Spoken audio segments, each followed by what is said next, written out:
नमस्कार विद्यार्थी मित्रांनो, या व्हिडिओच्या माध्यमातून आपण 26 नंबरचं सेशन कसं सॉल्व्ह करायचं समजून घेतोय। सर्वात प्रथम इराचं ब्राउझर लॉग इन करायचंय। मी डायरेक्टली सेलपाथ लर्निंग वरती टॅप करतोय।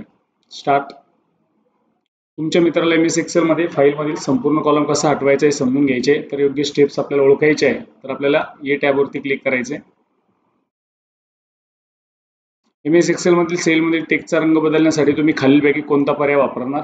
त्या ठिकाणी आपल्याला बी नावाचा पर्याय निवडायचा आहे। एमएस एक्सेल मध्ये सेलचा रंग बदलण्यासाठी तुम्ही खालीलपैकी कोणता पर्याय वापरणार? तर या ठिकाणी सुद्धा आपल्याला 1 नंबरचा पर्याय निवडायचा आहे। तुमच्या मित्रांनी अलीकडेच एमएस एक्सेल मध्ये अटेंडन्स रिपोर्ट तयार केलेला आहे, यासाठी सुद्धा आपल्याला 2 नंबरचा पर्याय निवडायचा आहे। अटेंडन्स रिपोर्ट तयार करण्यासाठी खालीलपैकी कोणते इमेज डिस्प्ले टेम्पलेट्स आहेत ते आपल्याला ओळखायचे, तर आपल्याला या ठिकाणी 2 नंबरचा पर्याय वापरायचा आहे। अशा पद्धतीने सेलपाथ लर्निंग आपण पूर्ण केलंय। आपण आता जातोय नॉलेज चेकला। स्टार्ट बटनावरती क्लिक करतोय। पहिला प्रश्न आहे, पहिल्या प्रश्नाचं उत्तर बी आपल्याला द्यायचंय। मी डायरेक्ट उत्तरावरती आता जातोय। दुसऱ्या प्रश्नाचं उत्तर डी द्यायचंय। तिसऱ्या प्रश्नाचं उत्तर ए आणि बी द्यायचंय। चौथ्या प्रश्नाचं उत्तर आपल्याला सी द्यायचंय। पाचव्या प्रश्नाचं उत्तर आपल्याला ए द्यायचंय। सहाव्या प्रश्नाचं उत्तर आपल्याला सी द्यायचंय। सहाव्या प्रश्नाचं उत्तर आपल्याला बी द्यायचंय। सातव्या प्रश्नाचं उत्तर आपल्याला डी द्यायचंय। आठव्या प्रश्नाचं उत्तर आपल्याला ए द्यायचंय। 9 नंबरला आपल्याला बी द्यायचंय आणि 10 नंबरला आपल्याला बीज द्यायचंय।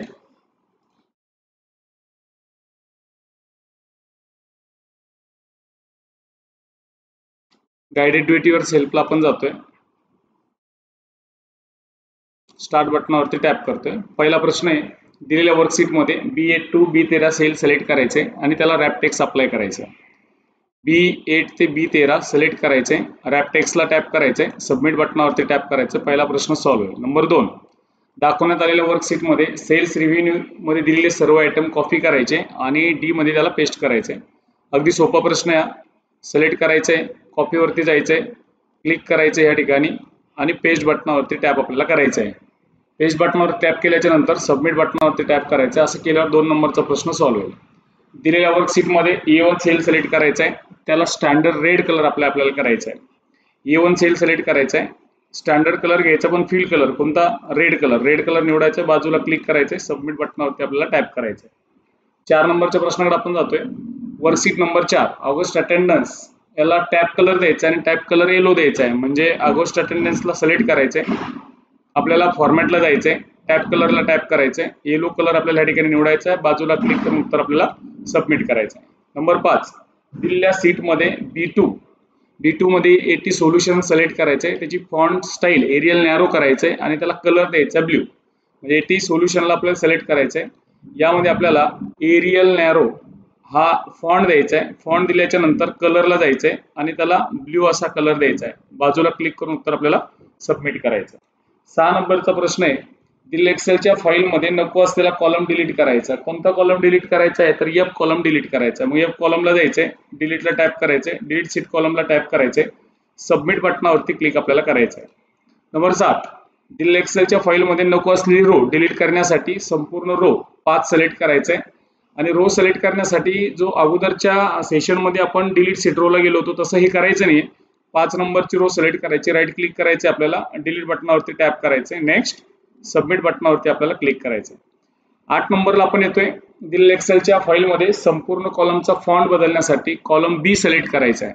आता कॉलम बी सिलेक्ट करायचा आहे आणि कोणता फॉन्ट घ्यायचा आहे? तर कुरिअर न्यू असा एक फॉन्ट घ्यायचा आहे। तर पहिले COU असं टाईप करू आपण, कुरिअर न्यू या ठिकाणी येईल, बाजूला क्लिक करून उत्तर आपल्याला सबमिट करायचं आहे। 9 नंबरचा प्रश्न आहे, दिलेल्या एक्सेलच्या फाईल मध्ये फॉन्टचा कलर बदलण्यासाठी E6 सिलेक्ट करायचंय आणि font colour drop down menu म्हणून क्लिक करायचंय आणि त्याला स्टँडर्ड डार्क ब्लू कलर द्यायचा आहे। आता पहिलं E6 हा E नावाचा कॉलम, हा 6 नंबरचा सेल, याला कलर द्यायचा आहे आणि तो कुठला कलर द्यायचा आहे? तर डार्क ब्लू कलर त्याला द्यायचा आहे। डार्क ब्लू कलर निवडायचा आहे, बाजूला क्लिक करून उत्तर आपल्याला सबमिट करायचं आहे। शेवटचा आणि 10 नंबरचा प्रश्न घेतोय आपण। दिलेल्या एक्सेलच्या फाईल मध्ये फिल कलर वापरून संपूर्ण रो हायलाइट करण्यासाठी E6 सेल सिलेक्ट करायचा आहे। E6 सेल सिलेक्ट केल्याच्या नंतर त्याला फिल कलर ऑप्शनला जायचंय आणि फिल कलर म्हणून ऑप्शन त्याला निवडायचा आहे, म्हणजे संपूर्ण हायलाइट करण्यासाठी E6 सेल सिलेक्ट केला, फिल कलरच्या ऑप्शनवर क्लिक केलं, स्टँडर्ड कलर म्हणून ऑरेंज फिल कलर म्हणून आपल्याला त्याला सिलेक्ट करायचं, म्हणजे आपल्याला फिल कलरला जायचंय, ऑरेंज कलरला टॅप करायचं, बाजूला क्लिक करून उत्तर आपल्याला सबमिट करायचंय. तर अशा पद्धतीनं आपण गाइडेड ड्युटीवर सेल्फचे 10 प्रश्न सॉल्व्ह केले. आता आपण जातोय सिम्युलेशनच्या प्रश्नाकडे. स्टार्ट बटनावरती टॅप आपण करतोय. नेक्स्ट पहिला प्रश्न आहे, तुम्ही दिलेल्या सीटमध्ये कॉलम्स आणि रो डिलीट करू शकता, इन्सर्ट करू शकता, म्हणजे दिलेल्या सीट ए कॉलम डिलीट आपल्याला करायचा आहे. तर आपल्याला डिलीटला जायचं आहे, डिलीट सीट कॉलमवरती टॅप करा.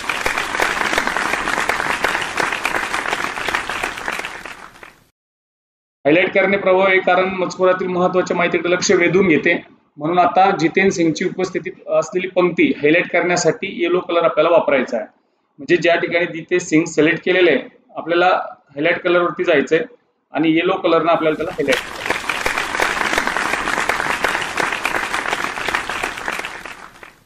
अशा पद्धतीनं आपण 26 नंबरच्या सेशनचं सिम्युलेशन समजून घेतलंय. आपण परत जातोय सेशन कम्प्लिशनला. सेशन कम्प्लिशनला आपल्याला टॅप करायचं आहे. सेशन कम्प्लिशनला टॅप केल्याच्या नंतर आपल्याला स्टार्ट बटनावरती क्लिक करायचं आहे. Desktop computer power supply unit सिस्टमच्या आत असतात, याचं उत्तर आपल्याला बरोबर द्यायचंय. कम्प्युटर सतत काम करणे, याचं उत्तर आपल्याला पहिल्या नंबरचं द्यायचंय. त्यानंतर आपल्याला रिकामी जागा पोर्ट तुम्हाला तुमच्या नोटबुक कम्प्युटरमध्ये डेटा एका डेस्कटॉप कम्प्युटरमध्ये पाठवण्यास मदत करते, IRDA, याचं उत्तर आपल्याला द्यायचंय. आणि त्यानंतर याचं पॉवर सप्लाय असं युनिट आपल्याला द्यायचंय. अशा पद्धतीनं सेशन कम्प्लिशन सुद्धा आपण समजून घेतलंय. 26 नंबरचं सेशन तुम्हाला अगदी व्यवस्थित समजलेलं असेल. परत पुन्हा भेटू आपण 27 नंबरच्या सेशनमध्ये. Okay, thank you.